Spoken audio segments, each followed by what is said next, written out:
Okay. Page 39. We're going to do Wednesday. And, it's long. Yeah. Okay. Page 39. I'm not going to be able to say it. Yeah. V'yazachal isishka mishkavi isha. You must not lie with another male as you would lie with a woman. Teyevu, it's an abominable act.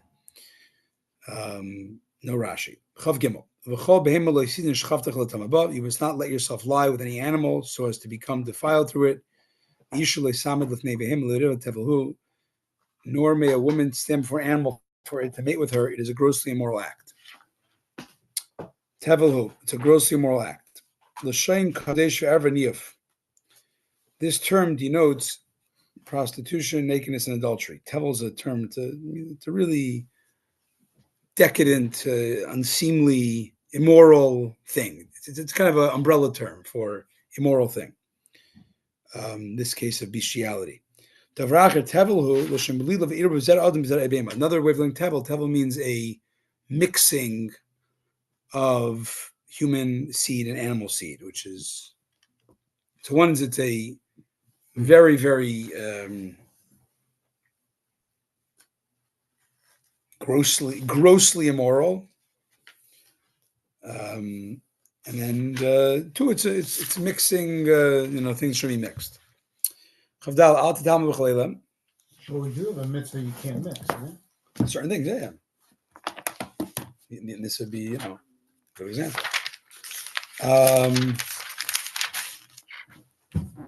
Yeah. Okay. It's an unnatural mingling of humans and animals. Do not defile yourself with these kinds of acts. Do not defile yourself with all these kinds of acts, for with all these kinds of acts, the nations who I'm driving away from before you become defiled.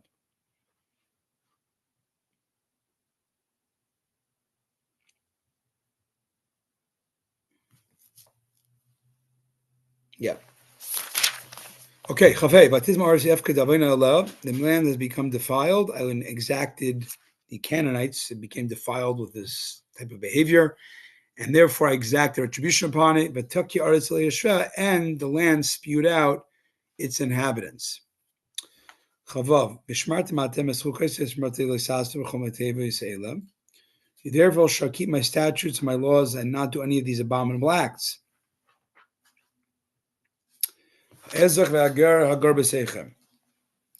Both natives and converts who live among you. You don't do what they did, that bad stuff. For the people who were in the land before you, they did these abominable acts. The land became defiled.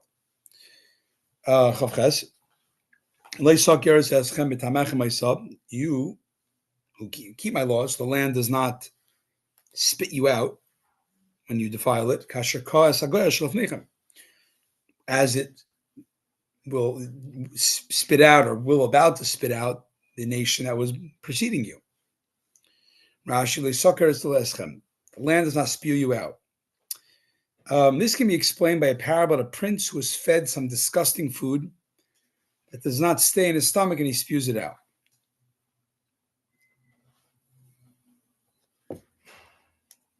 So this applies only to the Holy Land, right? If only Holy Land can become defiled. Can our land here be defiled? This is the land. Which land? Israel? Well, the land thus became defiled, and I exacted retribution. And the land. So it says, what's the parable? So it's talking about the land of Canaan, right? Yeah. Okay. And it says, actually, it's specifically the land of Canaan, not North America. Right. Why?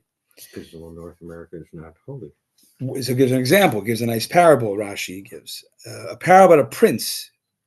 Princes had much more delicate, constitutions because they're used to a very high-end diet. Mm-hmm. He was fed some disgusting food that does not stay in his stomach and he spewed it out. So too, this land of Israel does not retain sinners on its soil.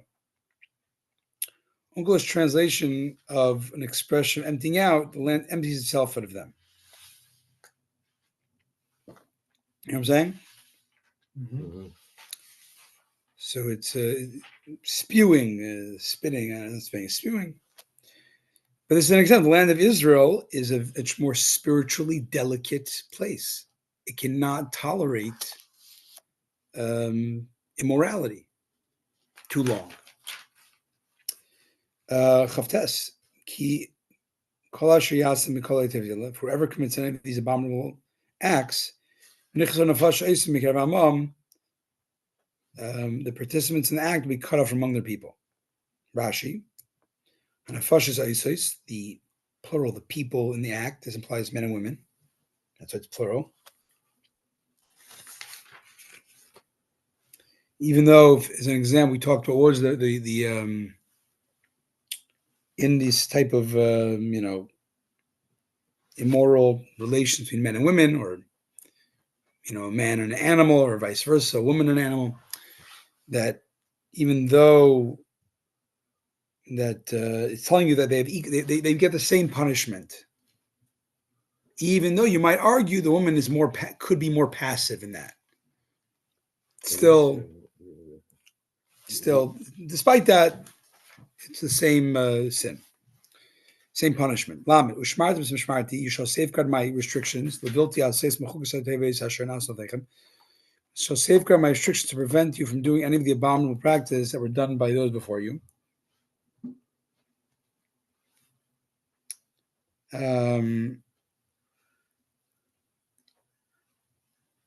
So these are laws. These are laws of sexual immorality, right? Yeah. So, and these are safeguard my restrictions included in the Noahide laws, right? So everybody. It's a good question. I don't know if they have the same.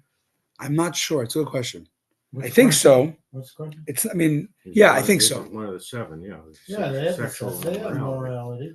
No, but is it the same? Do they have the same detailed, like laws against incense as it's laid out here? I don't know. I mean, generally, the answer is yes. There's some details. I think I was told Jews have more. Right. They have morality too. Noahide laws have the same.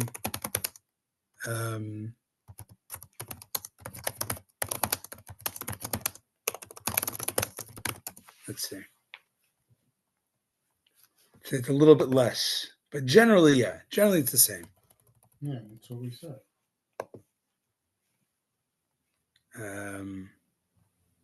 But this is not the origin of that, obviously, because this comes way after. Well, this is not. This is right. Okay. So it finishes off. You should guard my restrictions to prevent you from doing any of these abominable practices. Were done before you, so you don't get defiled. You don't defile yourselves through them. Rashi, you should keep my restrictions. This verse is added to warn Basin to make, societal preventions of this happening. You don't defile yourself through them. I'm Hashem your God. But if you do defile yourself, I'm not your God.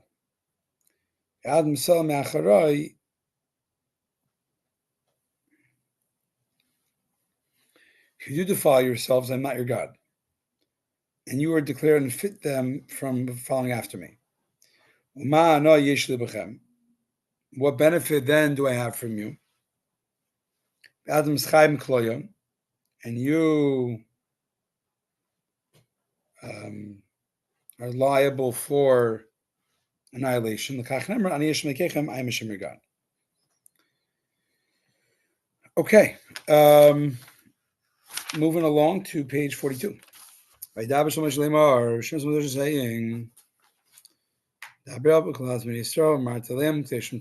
speak to the children of Israel and say to them, you shall be holy. For I, Hashem, am holy.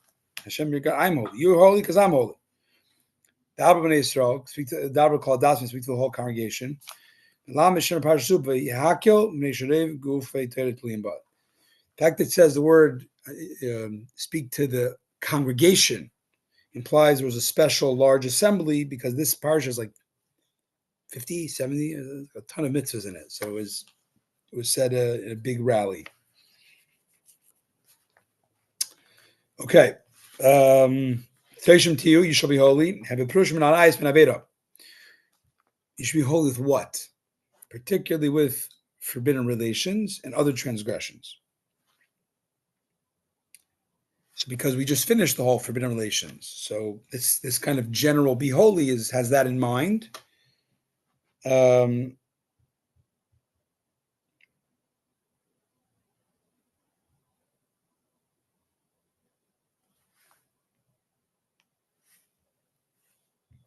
Interesting. The main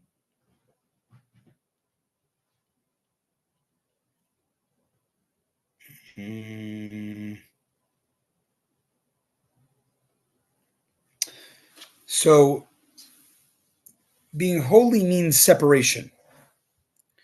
So you should separate yourself. You be holy by separating yourself from, not good stuff. And the hardest urge is the forbidden relations. So it has that in mind. But it's also other sins because they create the general conditioning that you can be able to have the self-control, right? People that have self-control are very, they're conditioned. They build up those muscles. So staying away from all sins keeps your sin muscle strong. And then you can be holy by not doing the illicit relations stuff. Okay. Wherever you find limitations concerning forbidden relations, holiness is always stated. The term holiness. For example, Isha Zona B'Chalala, Ani Hashem Ekazim. You stay away from a immoral, profane woman, because I am Hashem who sanctified you. He must not profane his descendants, for I am Hashem who sanctifies him. They shall be sanctified, not marry an immoral, profane woman. The point is, you see, it goes hand in hand, particularly with these sins. Okay, Gimel.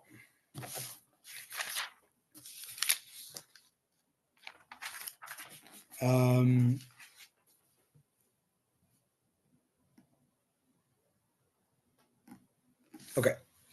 Gimel. Ish imoiv av tiro. A man shall fear his father, his mother and father. And you shall keep my Shabbases. Ani Hashem Elokecha, Hashem your God. Rashi. Ish imoiv av tiro on page 43. A man, his father and mother, mother and father you shall fear. Meaning, every one of you people, you guys, should fear his mother and father. That is the simple meaning. The Medrash says they do a little bit of gymnastics. It says man should fear his father and mother. What about a woman? When it says tira'u, when it says here, you shall fear, it means two.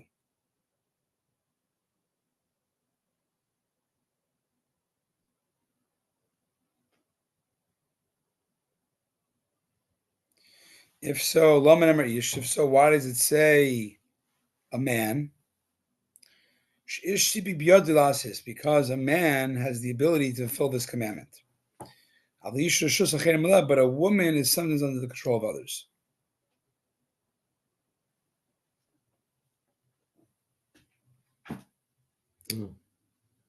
Because basically, if she's, she has responsibilities to her husband, because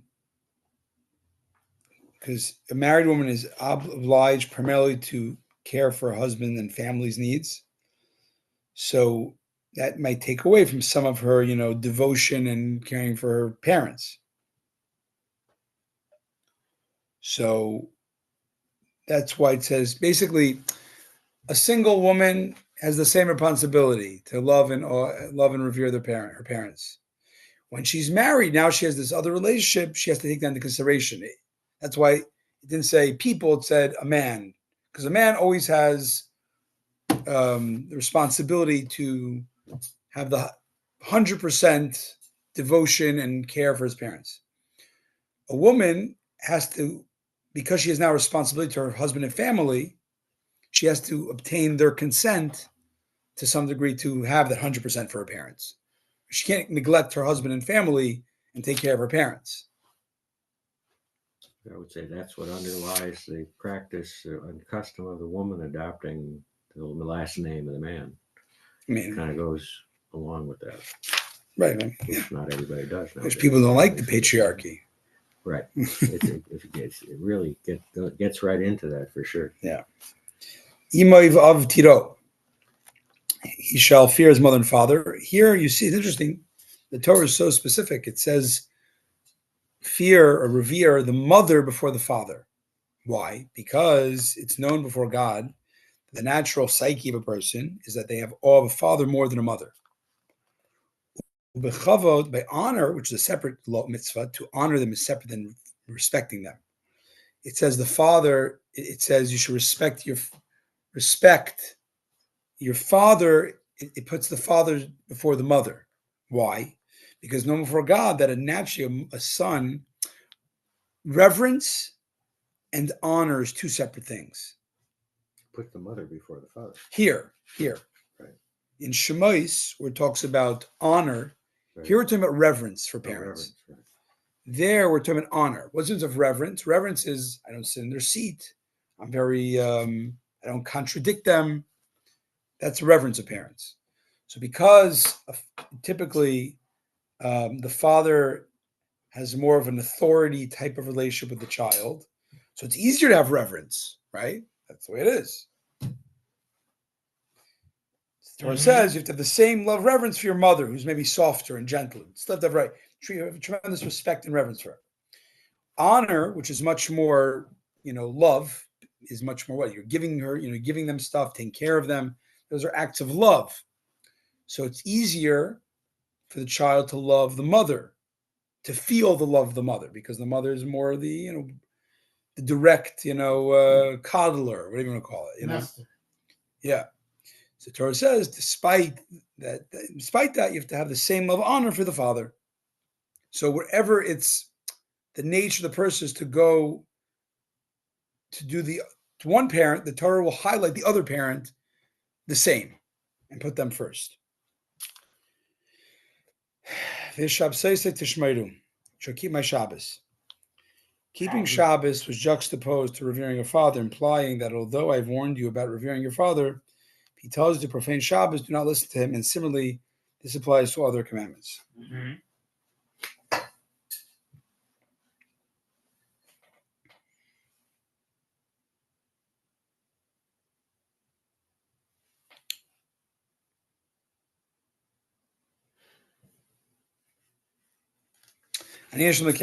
God.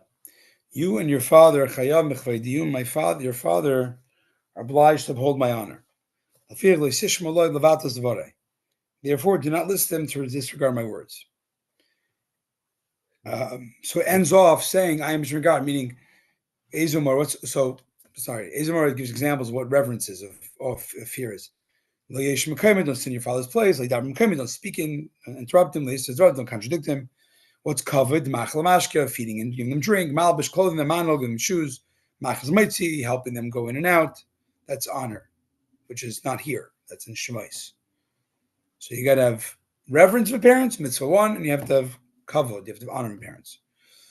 And mentioned here that, remember, even if they do that, if your father or mother tells you to go against the Torah, then you don't listen because they can't, they have the same obligation. Yeah. Right. So I'm just going to quibble with the translation here a little bit. You often agree with these quibbles, but I'm going to. You said in the translation here it says, honor or revere your mother and father, but keep the Shabbos. But the conjunction is just a the. It's the and. It says and. No, so. But you're saying and. Right. It's and. Oh, I skipped. So, I skipped. I'm sorry. I skipped it. I skipped that Rashi. No, I don't think you did. It did. It's yeah. Okay. So. Okay. That's agreed. Okay. Again, they try to translate it, taking Rashi into consideration. Right. But sometimes they do it and they don't have to do some things they do. Right. So that's an example. Yeah.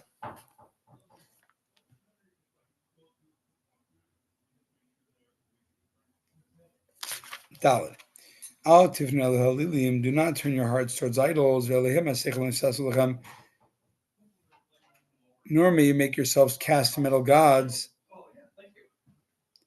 And Hashem your God.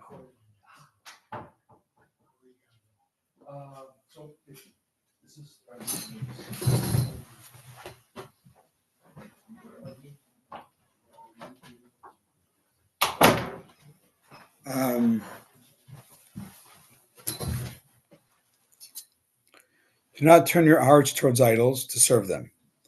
Elilim is derived from the term el, not, is considered like nothing. Cast metal gods, at the beginning, they are Elilim. Beginning, they are non-entities, but if you turn to follow them, you eventually make them into a deity.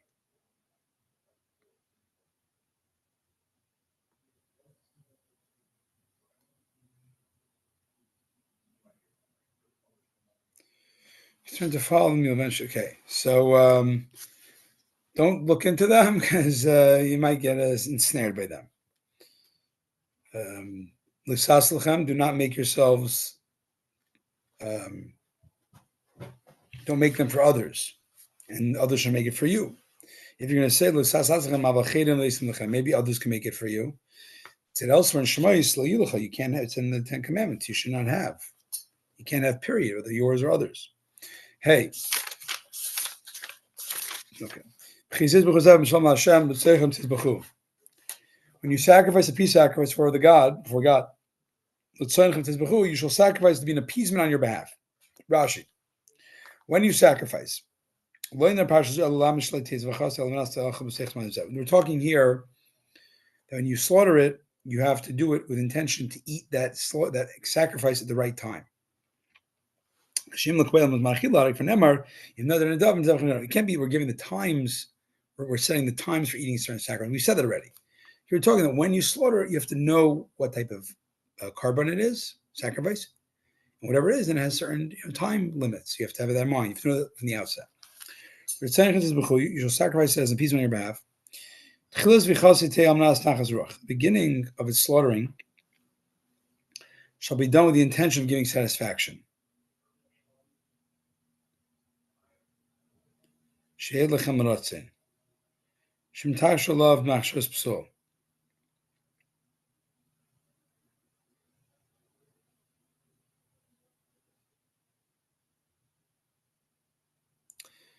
beginning of his slaughtering should be on condition to give satisfaction. There's a gift to God. The pledge, because if you because if you think because at the very beginning when you slaughter it and you have the wrong time thought, it won't be it's not valid and therefore it won't be an appeasement, it won't be a pleasure to God. The tzayim an appeasement on your behalf. That's the simple meaning, a payment on French. A rabbi is learned from here that someone who acts in an incidental manner with the sacrifice, his service is invalid because he must slaughter intentionally. Vav, it shall be slaughtered on the intention to be eaten on the day of your slaughtering and on the next day. But what's left over on the third day, it should be burned in fire. Rashi, on the day it's slaughtered, you eat it.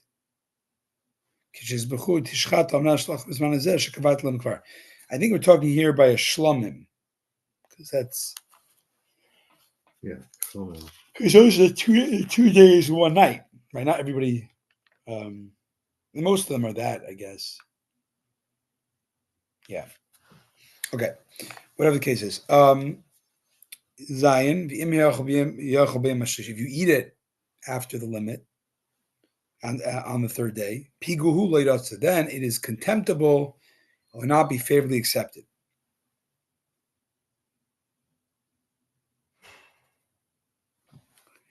So, what's it talking about? What's the Torah telling us here? What's the directive?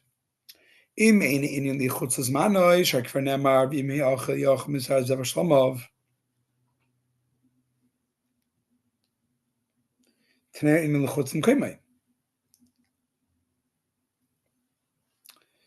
So it sounds like from here it's saying if you eat it after the wrong time, then it's bad. It gets burned, whatever, right?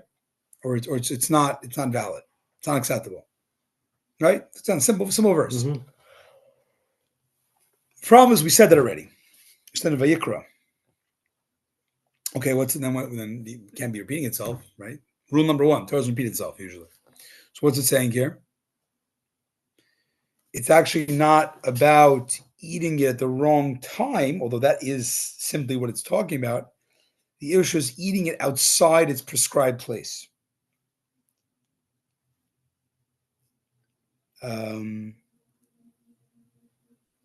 Even though it doesn't talk about that ostensibly.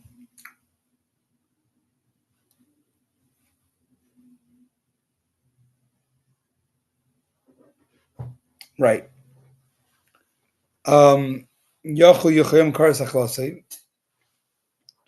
maybe, but maybe you're also chayiv karish just for eating this, such a meat that was,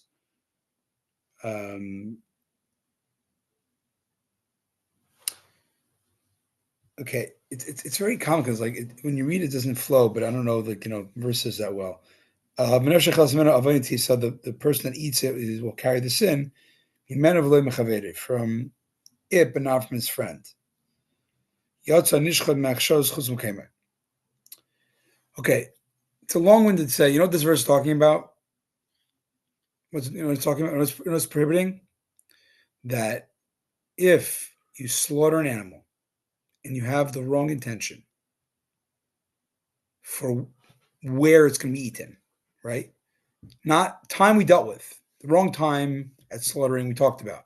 Now we're talking about the slaughtering, you're going to eat it. You think I'm going to slaughter, I'm going to eat it outside Jerusalem. You shouldn't have thought that because that's wrong. Right? So then that's what that invalidates it. And if you eat it, it's not karis, but it's a prohibition. Slashes probably or something. Prohibition, or it just doesn't do any good? No, it's prohibition. It's prohibition. That's what I think. I mean, of course, you can't eat such a meat. I'm trying to figure out how they got place out of these words. How they came up, how they decided this. On what? I don't know. There's a lot of footnotes here, and I don't know exactly because very clearly talking about time. Well, there's two issues. There's eating something that was done in the wrong place or done at the wrong time, right? Right. I mean, we know there is such a prohibition, but I just don't see how they get it from this. I guess by the choice of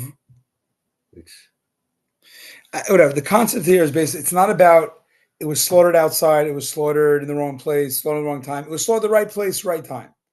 But you're thinking that the eating is going to be in the wrong time or the wrong place. Before it was the wrong time, now it's the wrong place. Meaning you're doing everything in the right place. It's a kayan, he's doing it right, but he has the wrong future thought of this thing. In this case, he's thinking the wrong zone to eat it in. That messes it up. Pigul is the term for wrong time. It's contemptible. Okay. 48. Whoever eats this on the third day. Here you go. Here's the thing. So we're talking about, what are we talking about? Pigul. Which is?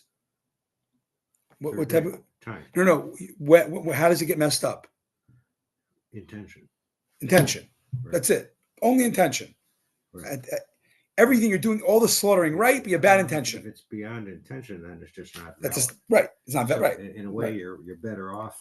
This is better. It's not as right. The intention. Yeah, because that's karis. I think, and that's karis. Right. So this is just. So what here tells you the punishment, the consequence. If you eat this type of meat, right?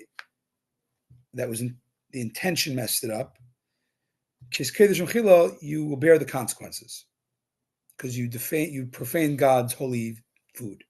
Oh, and then actually you are cut off. Actually, let's see Rashi. Yeah. So Rashi actually translates this is actually going on nicer. So we talked about three things till now in the past.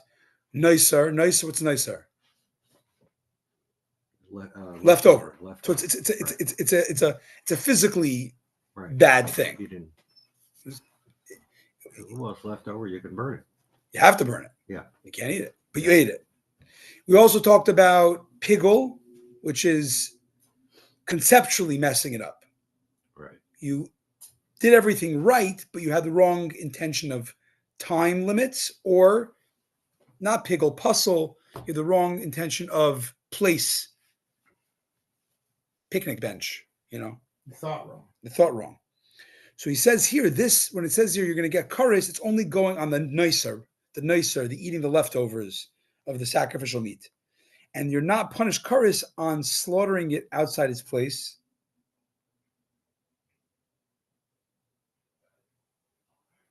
Slaughtering something with intention outside its place. Because the Torah already excluded this in Rashi above, verse 7.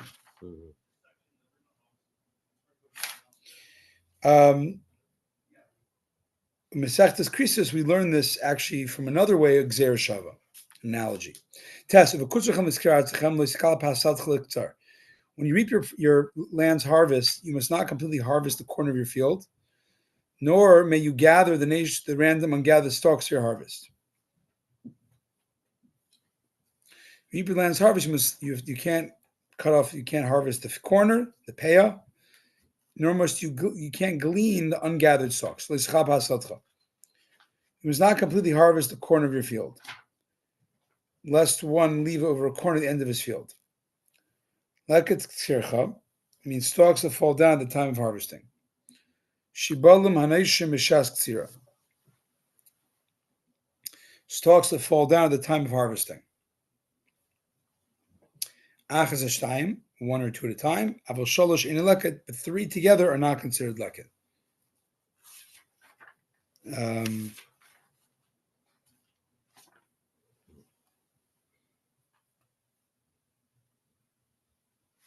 Three, right. So basically, if you leave onesies, twosies, this is the originator. Onesies, twosies of fallen stalk, you have to leave it for the poor. Threesies is too much. You can go back and take it. All right, Yud. Your vineyard, you must not pick the incompletely formed grape clusters of your vineyard, nor gather the individual fallen grapes of your vineyard.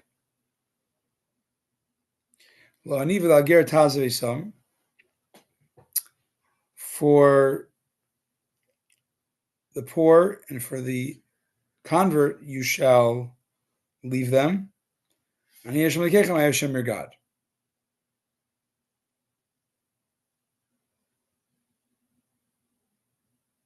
Okay. What's soilel? Don't take the incompletely formed clusters which are recognizable. It was like the badly formed ones. Okay, leave that for the poor. You take the main ones and the not such great ones. Like don't harvest it to the bone. Ezer leilis. What is leilis? It says kol she'en like katev v'lenatev. It has neither a shoulder nor a droop. I always forget what that means in practicality, but it's the grapes are basically attached to the central branch only.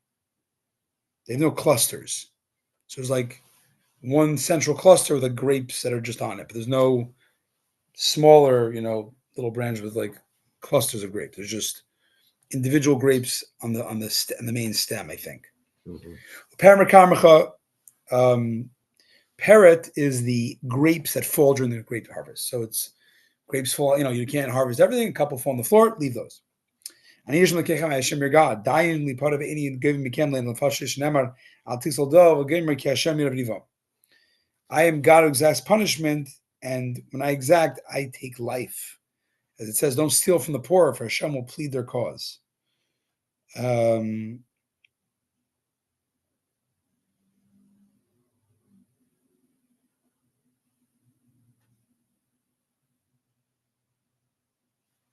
Okay, since it said a positive commandment to leave them and not take them, he translates I am Hashem as enforcing the punishment. Okay. Yirav, loy tignoivu, you must not steal. This is the source of stealing. Not the Ten Commandments. Ten Commandments, loy tignoiv is not stealing, it's not kidnapping. What was the verb used in the Ten Commandments? Was Lo tignov. It was. Yeah. Oh. It means you can't steal a person. Person. Here's you can't steal stuff. Lo tignoivu. Lo yisechashu, lo yisechakru, nor may any man among you make a false denial or lie, is Ramisai by oath against his fellow man. Lo tignoivu, you must not steal. This is the prohibition of stealing money. But lo tignoivu, you must not steal by 10 commandments. I'm such a chacham. Rashi says it. This is not money and merchandise. But there, the 10 commandments, that was about stealing people. Human trafficking. Davar Allah minyanai. How do you know that? He says in the before that, Davar Allah minyanai. Things are learned from their context. The context of the 10 commandments is capital punishment crimes. Murder, adultery. So we say there, the theft prohibited there is stuff that would get you capital punishment, which is human trafficking. You must not make a false denial. That's circular. I mean, I can see making the distinction, but to say that the other one is about kidnapping because it requires a death penalty. What? It doesn't. It just seems circular. What do you mean? It's in the 5 commandments. Yeah. It's right after 2 capital punishment crimes. So it's saying that you should translate the type of theft. Well, but you could just turn that around and you could say, well, this is the 5th one. Therefore, you say it really means stealing, and therefore stealing Murdering. should be a capital crime. You know, No. When is it made a? Where do we know that? Where do we know that stealing, Kidnapping is a capital crime and stealing is not? Must be another verse or somewhere. It must say that. I think it says it somewhere. Okay. Let's say elsewhere it says clearly. It says the punishments, because usually there's a prohibition verse and then there's a punishment verse. Okay. In general, right? When Rambam talks about it a little bit, that it's got to do a warning, prohibiting the thing to you, and then that's another verse about the punishment, right? So what's this question? So you say, how do we know? So the answer is we have a verse that clearly says that stealing is monetary, and says the punishment, and that kidnapping is capital punishment. Okay. So now when you see the warning verse where it says don't steal, which one is which? So it's learned it contextually. That would be your answer, I think. Lo yisechach, you must not make a false denial. Since it says he denies it and he has to pay the principal in the additional 50. If you deny that you owe someone, you have money of somebody, you lie and you swear, then you have to give a 5th. We've learned only with the punishment. Where do we learn the prohibition, right? Azara.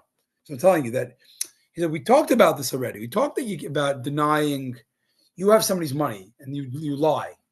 It said you have to pay a 5th, the principal plus a 5th. So we're saying it again. Don't deny. We said it. No, we didn't say it again. One verse is for the consequence that you have to have.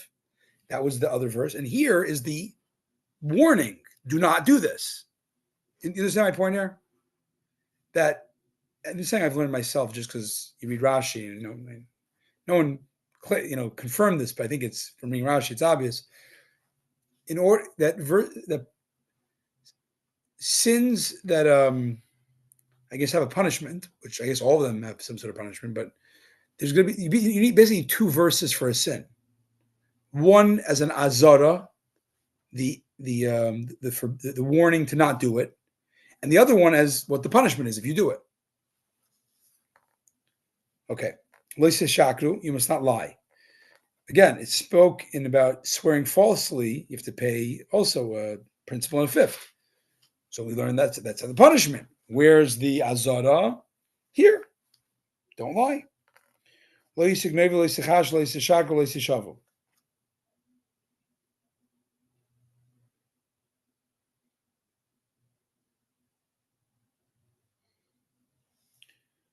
Just Taisface has an interesting question. So only sins that have a, I guess, a kares, capital punishment, or lashes, those have to have two verses. One is a warning against it, and then one is the punishment. But typically, money doesn't have to have two verses. That's what he says here. So why do you have the two verses? Some reason. Whatever. You must not steal, deny, or lie, don't swear. All these things. Some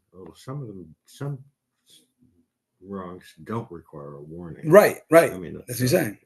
Right. He's saying monetary ones typically do not require a Monetary warning. ones do not require a warning. So he's saying, then why do you do this game here if you need a warning? For whatever reason. There's some answer in 187. I don't understand it. Can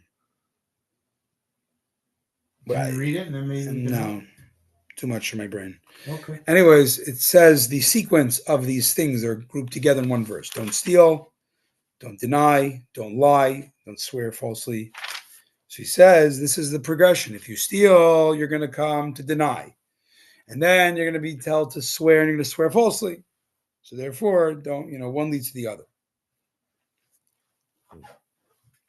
Yud Beis, Lo yishal b'shmi shakar, do not swear by my name falsely. And you will thus profane the name of God, your God. I'm the Hashem. Lo yishal b'shmi, you must not swear by my name. Why is this stated? Since it says you must not swear by the name of the Eternal, your God, in vain, I might think that this means that one is liable only for swearing by the special name.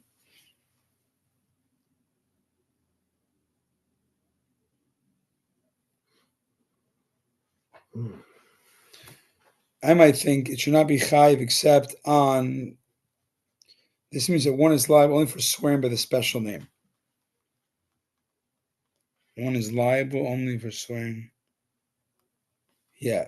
What about all names of God, even nicknames? So we said already in the Ten Commandments, don't swear by God's name falsely.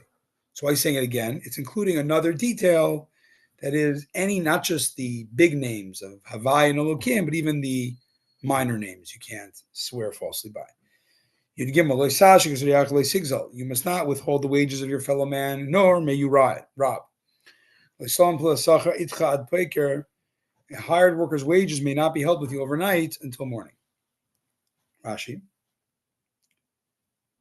Leishashik is to withhold the wages of a hired worker. Leisalan is feminine form for the wages. Do not, pay them on the day. Don't wait overnight until the morning. At Biker, this is talking by a case if you had a day worker that he goes home, he finished job with nightfall. So therefore, it means pay him then. Pay him, when's your slot to pay him? The whole night. You don't just like 10 minutes. You have the night. You have to pay him. That's considered close enough to his term of employment. Another place it says, the sun should not set. That's talking by a night worker. That his time of payment is right after his shift is the day.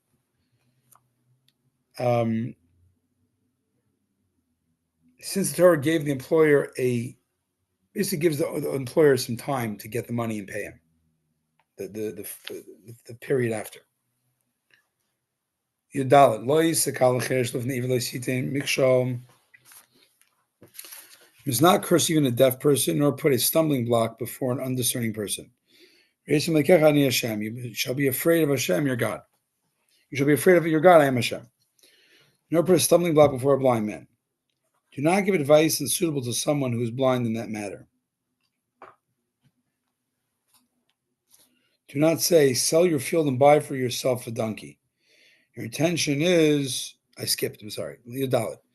It's not cursing a deaf person. Just deaf people? deaf, mute, anybody you can, but anybody you can't curse. So it says in Shemais ba'am chaleisar. So why did it say cherish? Why limit it to one type of person? So it says a deaf person is unique, that even though he can't hear the curse, I'm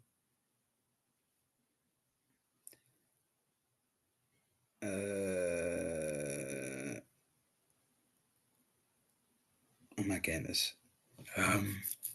Just as a deaf person is alive, and even though he can't hear the curse, so to anybody who's alive, this excludes a dead person. The cursing would not be a prohibition.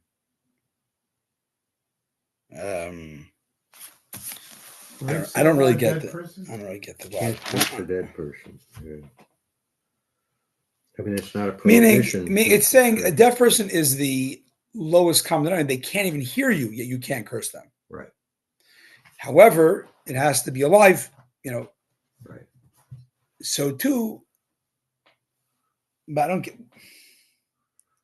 I guess, I mean, when you curse somebody, you're saying you hope something bad happens to them, and if the person is dead, then the person. What could happen? What could happen? But I'm saying, but why? What are you trying to teach here? You're trying to teach that you're not liable for cursing dead people? I think that's not what he says. And how do you learn that from the terminology of don't curse a deaf person? Because I think it's like this: the deaf person, the reason you can't curse them, it's not because of they hear it. It's simply because they're a live human being with feeling, with integrity. Right. So that implies, meaning it highlights that the whole prohibition of cursing is nothing to do with did they hear you or not. Right. Exactly. They're a live person. Right. They have integrity. You have to respect it. Right. It could affect the neshama. Okay, fine. I'm saying everything exists on a spiritual level. I'm saying, but you're saying if you curse someone who's dead. Yeah, I don't think you can. Dead or even deaf. If you don't hear a person, it doesn't mean it doesn't affect the person. The dead person, it doesn't. It says you're not liable. But the Rabbi, does it say you can't curse a dead person? That's what the commentary says. Uh-huh.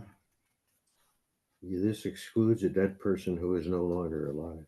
I mean, I think it's as far as I can. I think the point, the logic of it here, but I can see. Well, I see the logic. I think the logic is. I mean, yeah. It's a legal thing.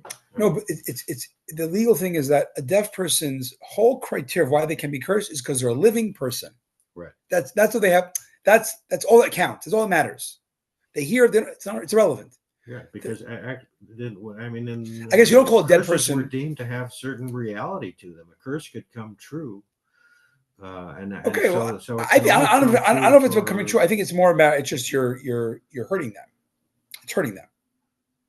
It hurts them whether it comes true, whether you're embarrassing them, whether I don't know. It's hurt. It's damage. It's damaging. Regardless of whether they heard the curse. Exactly. Right. You curse other people, think badly of them. That something bad could happen to that person, the deaf person, because you curse them. The dead person, you say it can't be hurt. That's what. But that's already you're going to dead person. But I'm not going that far. I'm saying simply, we're trying to teach to not curse living people. Right. The word we used, we didn't say that. We said it in a inferred type of way. Right. Don't curse deaf people. Right. That teaches you to not curse living people. Right. So I think what the logic might be is that you don't call a dead person a deaf would not corpse. Be a deaf person. Because any corpse is right. It's not relevant at that point. Right. I agree. So that's I think that's the point. How it applies only to living. That's the thing, right? It's a narrow point, but I can see that maybe it should, but there is a prohibition to not curse parents after their death, but other people there's no prohibition that it's probably not good, it's probably not nice, or it's on the spirit, but it's not a curse your parents. Oh, there's a separate prohibition that you can't curse parents even after death. Okay, but you can't put a stumbling block in front of the blind. Here we say a blind man do not give advice unsuitable to someone who's blind in that matter. Do not say to him, sell your field and buy yourself a donkey. Your intention is to mislead him and take the field from him.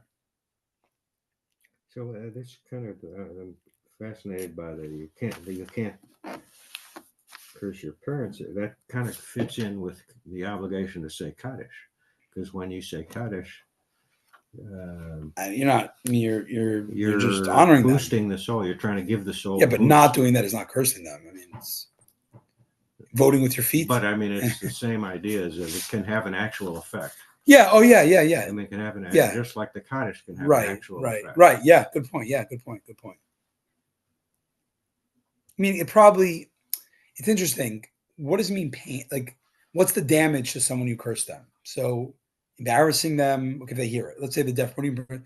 You're embarrassing, even if they don't hear it, they know about it. You're embarrassing their status. You're saying you're right. You're meaning. Although not in every case. Sometimes you might just be embarrassing yourself. You're always embarrassing yourself, probably. I'm saying the point is, though, like, what's the damage you're doing to the person? It's not just if they hear it; it's even if they don't hear it. Cursing them, you're hoping damage happens to them, right? So the question I have here is, when someone's dead, if it's not a parent, we say you're not cursing them.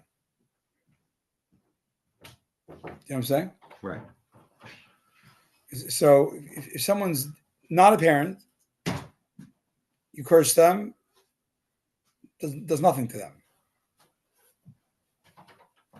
It doesn't do anything to them. If they're dead. If they're dead. Right. When they're living, it does something on some level. Right. Okay. Why a parent it does? Because parents tied up to that person, maybe. I don't know. It's a good question. Anyways, putting a stumbling block in front of the blind. So he doesn't learn it literally. Don't put a cinder block in front of a blind guy, with sunglasses. He's talking here to not any type of blind person. So anybody who's blind in a matter and you give them bad advice, then you are liable. Interesting. I remember this. I learned when I was in yeshiva. A talk of the Rebbe, and it's probably in the Gutnik, but don't get it because you don't have to get there. It talks about the Rebbe is a very novel reading into this Rashi. That it's not the guy's like a sneaky, misleader. Like, oh, what should I do with my money, John? Go sell your fields, which is a really good investment, and go buy a donkey, which is not a good investment, And then you're thinking is you're gonna go buy the field. Like that is, I think there's other verses that's like egregious behavior. It's really right. It's I don't know if it's probably has more problems than just stumbling block. I think that's what I remember it saying. Here it's talking about you actually think you're giving him good advice, but because you have an agenda, don't give advice. Yeah, it has to do with halachic rulings, doesn't it? I mean, a lot of it. No, I'm saying there's not halacha. This is saying that your friend asks you about investing, right? Or purchasing a car. Or selling his car, selling his boat to buy another boat. And you're not, you have divided loyalties. Right? Exactly. Even if you think you're being right. That's what the Rabbi learned, that even if you think you're doing it, the fact that you have divided loyalties already cancels you out from giving advice. Right. You shall be afraid of your God. Since it's a thing in which people cannot be aware of this person's intention is for good or for bad, and he could exonerate himself and say, my intention was for the good, it therefore says, you shall fear God. Meaning, because this is saying that no one can prove what you intended, therefore you have to remember God's watching. Similar regarding any commandment that is dependent upon the intention of the one who does and the other people are unaware, it also says you shall be afraid of your God.